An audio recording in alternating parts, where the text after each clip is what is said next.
El triunfo del amor, capítulo 3 de Bárbara Cartland. Sin embargo, usted me dejará viajar a su lado. Supongo que tendré que hacerlo, pero solo si usted me jura, por todo lo que considera sagrado, que, si le encuentro el tipo adecuado de marido, se casará con él y estará dispuesta a aceptar las consecuencias, cualesquiera que éstas sean. Claire lanzó un profundo suspiro de alivio que parecía provenir de lo más hondo de su ser. «Lo juro», exclamó. «Oh, señor, qué bueno es usted. Gracias, mil gracias». «Creo que debíamos unir nuestros recursos y ver con cuánto dinero contamos», sugirió Sheldon Harcourt. Él y Claire se encontraban sentados en la salita privada del hotel. Aunque el viento soplaba todavía con fuerza afuera, el mar estaba más calmado y él calculó que, para el día siguiente, el barco podría hacerse a la mar. Sin hacerse acompañar de ella, había ido al muelle esa mañana y encontró a los marineros de la embarcación que hacía la travesía del canal, mirando con expresión sombría las olas que se estrellaban contra el malecón. Si el viento era suave, podía llegarse a Dover, partiendo de Calais, en unas 3 horas. Pero cuando el mar estaba picado podía, con frecuencia, tomar de 5 a 6. A principios de siglo, los barcos que cruzaban el canal eran rudimentarios, incómodos y, con mucha frecuencia, poco aptos para ser lanzados al mar. Pero ahora las condiciones habían mejorado mucho.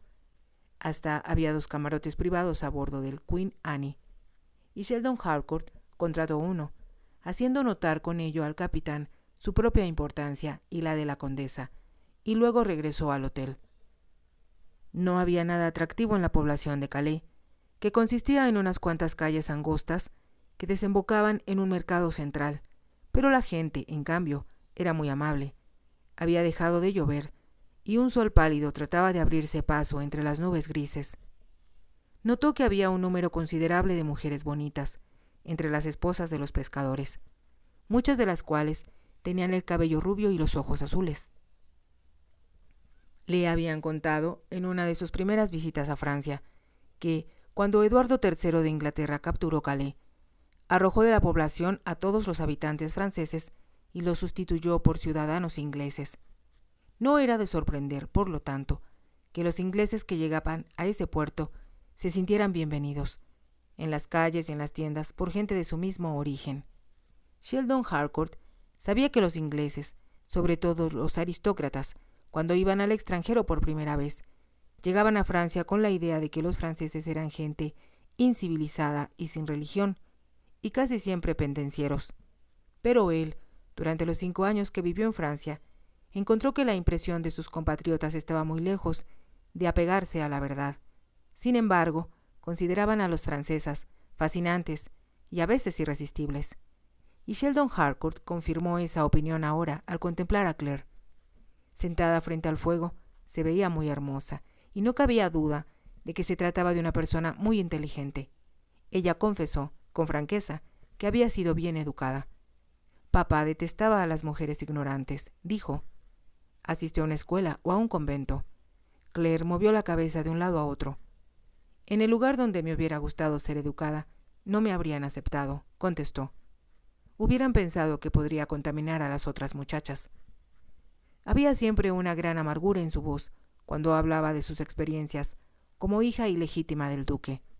Sheldon Harcourt cambió el tema de conversación, aunque al contemplarla comprendió su resentimiento.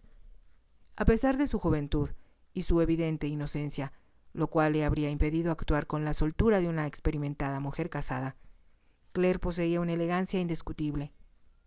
Ello se debía, pensó Sheldon Harcourt, a su constante relación con un hombre culto e inteligente, como debió haber sido el duque.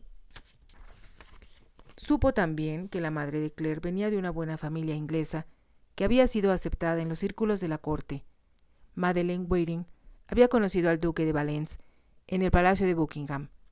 Él había pedido que le presentaran a la muchacha más bonita que veía en el salón de recepciones y, después de bailar una pieza con ella, perdió el corazón. El coronel Sir Archibald Waring había llevado a su esposa y a su hija a Londres para disfrutar de la temporada social. El duque fue a visitar a Lady Waring al día siguiente, pero fue recibido con visible frialdad. La madre de Madeleine Se daba perfecta cuenta de la razón de su visita, y no le agradaron las atenciones de un aristócrata francés, con esposa e hijos en Francia, que tenía para su hija. Pero ya nada pudo separar al duque y a Madeleine.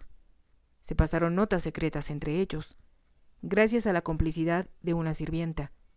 Se encontraron en citas clandestinas y, cuando el duque volvió a Francia, Madeleine iba con él.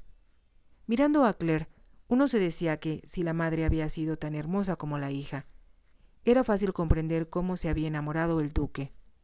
Era extraordinario, sin embargo, pensó Sheldon Harcourt, cómo una mujer podía cambiar su apariencia de la noche a la mañana. Ante él no se encontraba ya la elegante y mundana viuda que Claire había pretendido ser cuando entró por primera vez en la sala privada. En su lugar había ahora una muchacha muy joven que miraba la vida con ojos fascinados y cuyo cabello oscuro enmarcaba con suaves rizos su carita. Llevaba cruzada sobre el pecho una recatada capita, la cual solo permitía entrever la blanca piel y su largo cuello. «Hay una cosa a nuestro favor», dijo Sheldon Harcourt, siguiendo el curso de sus propios pensamientos. «No necesitará comprar muchos vestidos». «Es cierto», respondió Claire.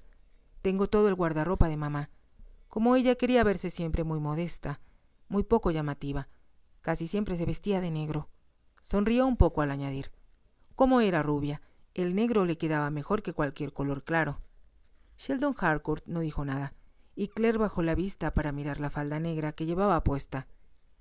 «Yo prefiero los colores claros, pero como debo aparecer un poco triste, de luto, Francine añadirá unos toques de blanco a los vestidos de mamá, para hacerlos verse más juveniles, y después puedo usar vestidos blancos, con una banda negra. Es importante guardar las apariencias, pero necesitaremos dinero y, si vamos a emprender juntos esta loca aventura, será mejor que sepamos cuál es nuestra posición». Su voz era inexpresiva al decir: «Por lo que a mí se refiere, mi caudal se reduce a 60 libras». «Eso será suficiente», dijo Claire, «unido a lo que yo tengo».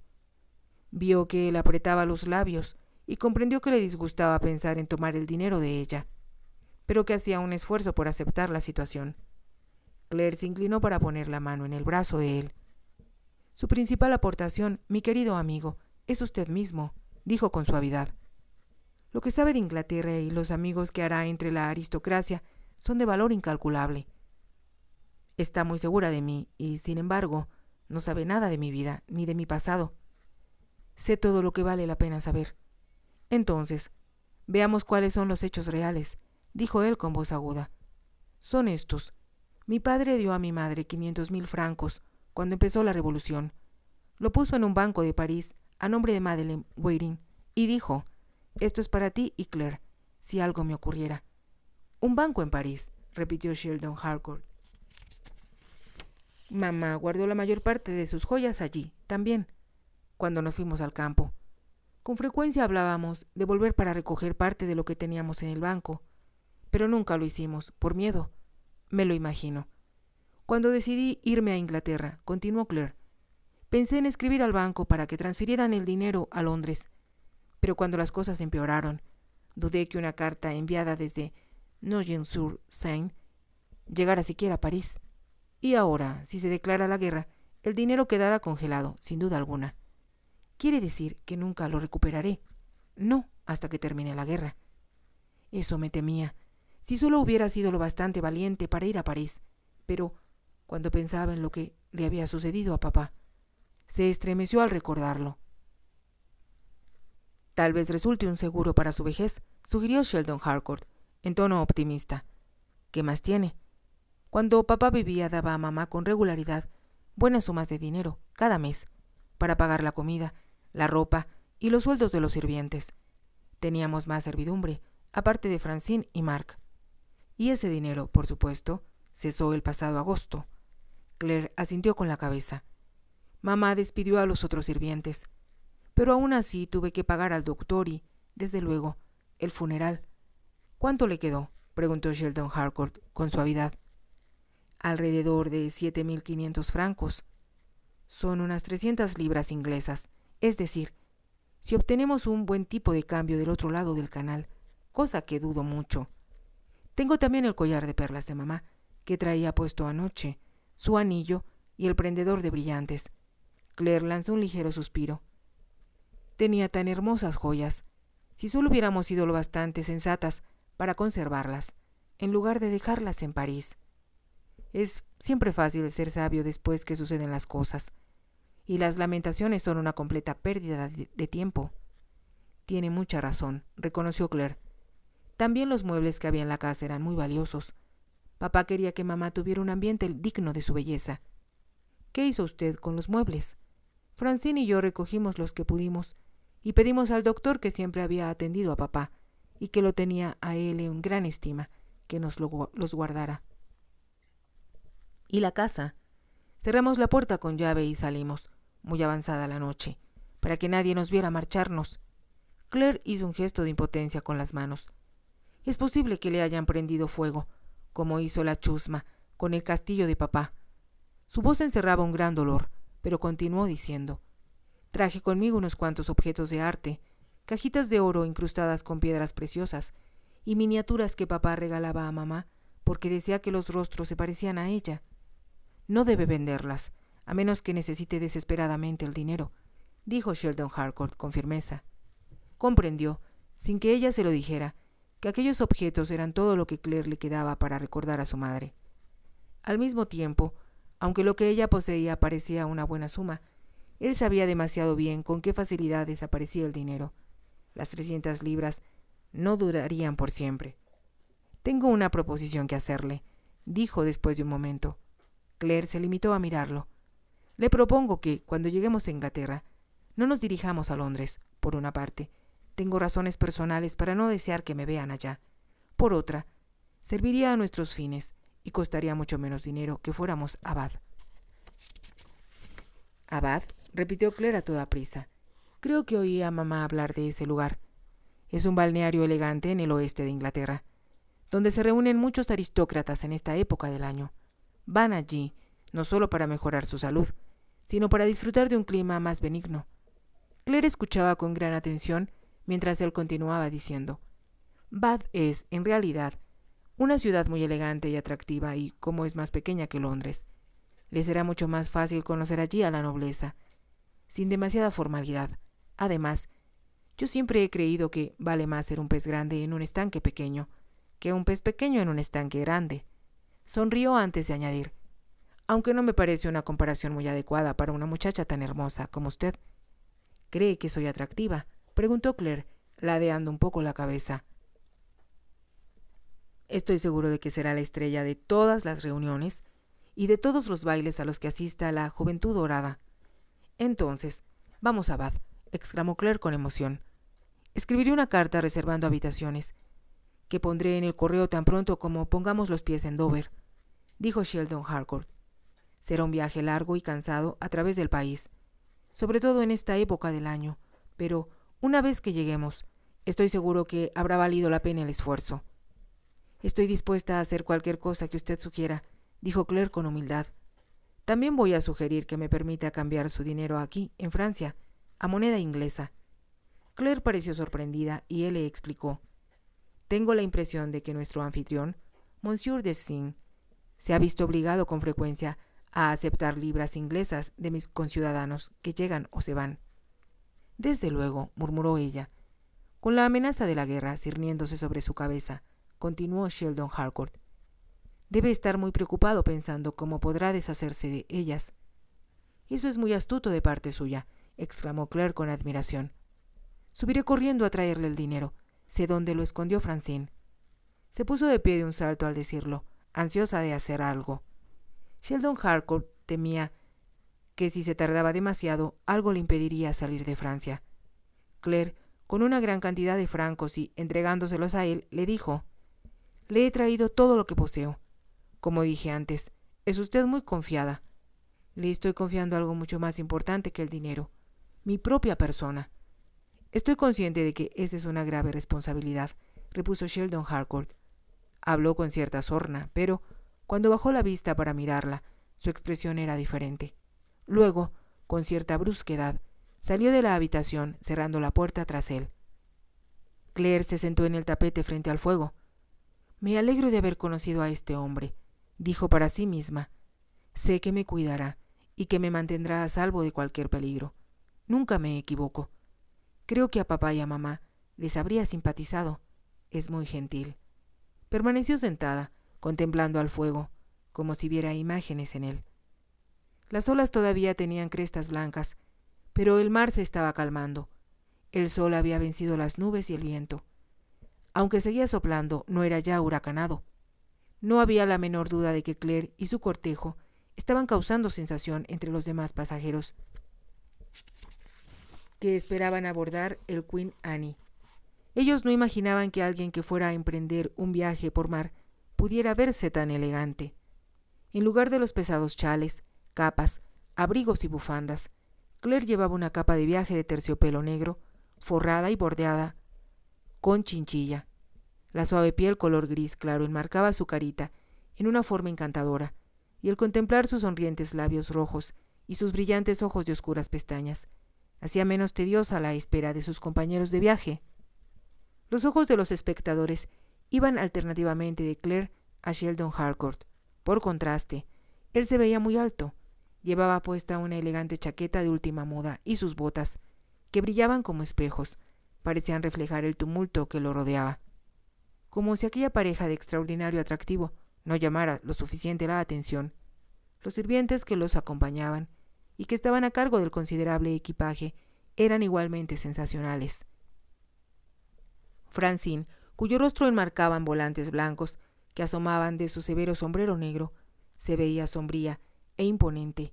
Mark, en cambio, tenía un aspecto pintoresco, vestido con una fantástica librea de color champaña, adornada con botones dorados. Daba órdenes a los mozos con voz chillona y autoritaria, y ellos, sorprendentemente, obedecían sin vacilar.